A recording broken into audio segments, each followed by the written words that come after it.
Welcome to day 3 in our Surviving Winter as a Respiratory Therapist series. Today's title is Calm the Chaos, and this is all about surviving those unreal workloads and stress that all of that brings upon us in this crazy busy winter season. This one's going to be primarily about the workload. So again, my name is Melissa Allen, and this series is presented by ExamFacts. You can check us out on the site at examfacts.net. So here we are. The workload is insane. Now, what are we going to do? Well, a big part of that is going to be organization. There's a whole module on organization, and that's going to be tomorrow. So organizing your workload, organizing your priorities is going to be huge. The organization tomorrow is going to be organizing not only your workload, but organizing your life this winter so that you don't feel overwhelmed and you don't feel like you're burnt out. Because that's when we all get sick, and that's when, frankly, a lot of people leave the profession at that point, or they're doing something, they do something else, or they minimize their, that's when people start to really not care about the profession, is when they get burnt out in these busy winter seasons, and no one wants that. We want everyone to stay enthusiastic and available as a respiratory therapist. We don't want anyone to quit. So the workload is insane. How are we going to handle that? Obviously, organizing is going to be huge, making sure that you are able to do things efficiently, get things started right away when you get into the room, have all your equipment where you need it. A lot of this is going to depend on the shift before you, or you can just, as we're going to talk about a little bit later, plan for chaos, and I'll talk about what that means. Prioritization. You're going to need to be able to prioritize. I know we all have due times, but we're not nursing. Nursing lives by those due times, and they kind of need to. These are IV meds, or they're other kind of systemic meds.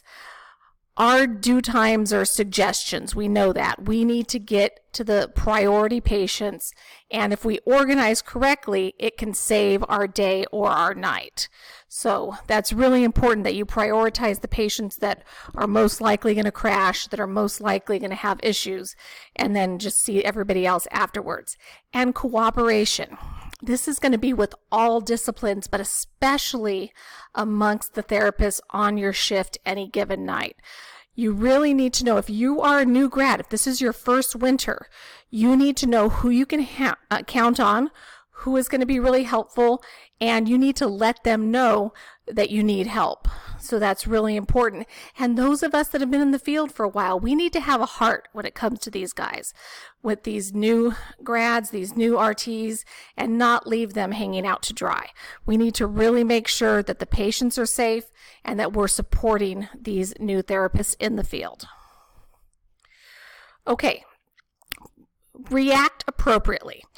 What I mean by this is I cannot tell you how many times I have come into a situation and there are patients that are crashing, doing poorly. Maybe they have to go somewhere to the OR to CT scan, maybe something even crazier like interventional radiology, where there's only one oxygen and it's across the room. We got to take 3 extensions.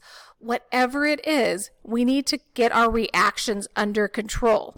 I cannot tell you how many times, and I think all of you seasoned RTs listening to this can relate to this situation, where you heard somebody in report, you were giving them report, telling them about how sick a patient was, and they were just complaining and complaining and complaining, and then you're done giving report, you're getting your lunch, they're still sitting there complaining about that patient, and you realize you could have taken care of the problem in the same amount of time they're complaining. You may even be on the same shift, and this person is complaining 45 minutes into the shift after report. You need to not let that happen. Is the winter chaos? Yes, the winter is chaos. The winter is madness. It is going to get busy. You are going to be tired. you were going to use all equipment. There have been winters where I've had to like reuse and clean ventilators, go around looking for ventilators that might have been on standby for a few minutes, and you want to be angry. You're like, "Ugh, this was on standby all day. How did they leave it there?" That's just going to drag you down and make your day or your night worse. You need to try to take the high road, stay positive, and just get the work done. And a lot of the way I do this is you plan for the madness. I know it's our nature to say, hey, I'm going to work tonight. My best buddy, whatever their name is going to be there. It's going to be a great night. It's all going to be good. I don't believe in that. I believe in saying, you know what? It's probably going to be insert your own expletive show tonight. It's going to be madness. It's going to be crazy. It's the middle of February. It's the middle of January. It's in the middle of December. It's going to be madness.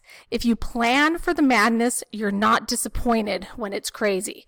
And furthermore, when you plan for the madness, when you go look at your patients, you kind of think a little differently, and you're predicting the patients that are going to crash.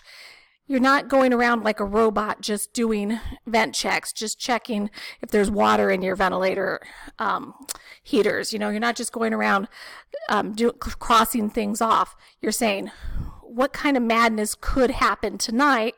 And more often than not, if you start thinking like that, you'll prevent a lot of it. You'll see that BiPAP patient that's like, man, he's been fighting every night and now he's not even moving.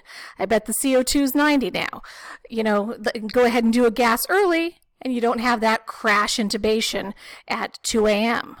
So that's what I mean about planning for the madness. Expect it so that it doesn't bring your mood down. Expect the shift before you to leave a mess. I know the day shift versus night shift is forever and eternal, but expect it, and then it doesn't bring your mood down. And then plan for the madness in a way that it actually makes you a better practitioner, and you can prevent these things before they happen. Communication. Now, there are going to be nights or days where you're short-staffed, the overtime was available, they couldn't get anybody, 2 people called in sick, whatever it is, and the workload has gone through the roof. You need to make sure you're communicating well with the other people in your shift. You all need to make sure, even if you're dying, you can't be the one that's just getting through your work and then going to get a break. You need to make sure no one else is really, really dying too. When you pass it along, there might be times when you're going to be like, you never got to that. Sorry, you did not get to check the PRNs, or you could not get to the O2s, or whatever it was. You need to pass that on and own it to the next shift. Is it ideal? No. Does management love it? No. But it's better to be ahead of it and let everybody know that, you know what, this was just a crazy, crazy day or a crazy, crazy night. And if it is something like that, you're not getting to it, let your lead know mid-shift. Communicating during the madness of winter, letting people know that it's falling apart. Maybe there is somebody who is able to help you and get that stuff done. Now, communicating with your nurse is super helpful, because let's say it is one of those crazy busy nights. You don't want to go up to your nurse and say, hey, I'm so busy, I'm not going to have time for you or your patient. However, there's a way to say that where she's or he is going to be a little more receptive to you, right? That you're going to be able to say, like, listen, I'm doing the best I can. I've got tons of patients. I'm overworked. But if you need something, please call me. But if it's not emergent, I will be around at 11, 3, and 5, or whatever time that is.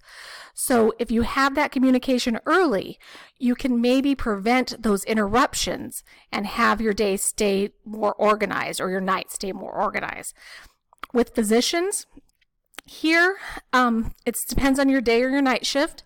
And if you really have nonsense treatments, that's when you want to contact your physician. It's like, this guy is still on Q4 and he hasn't wheezed for 48 hours. Whatever that may be, that's when you want to take the time to contact your physicians, even if it's the middle of the night. As far as day shift goes, it's just going to depend.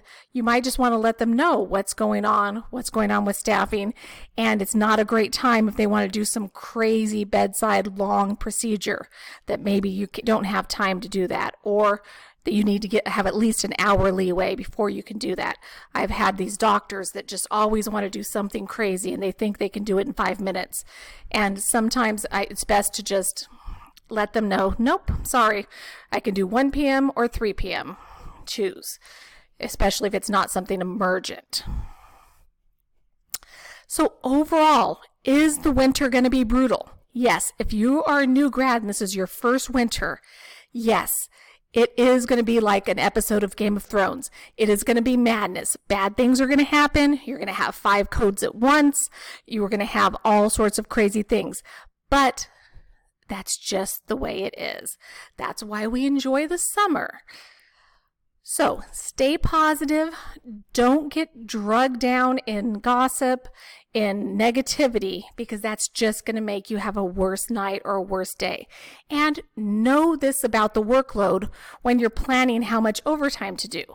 Because the last thing you want to do is sign up for all this overtime on a 6-week schedule and then realize you were just so tired, burned out, frustrated, and anxious that you don't want to do it. So consider this before you sign up, those of you that have the opportunity to sign up for overtime well in advance, because they'll hold you to it even if you're tired. All right, that is it. I will see everyone tomorrow.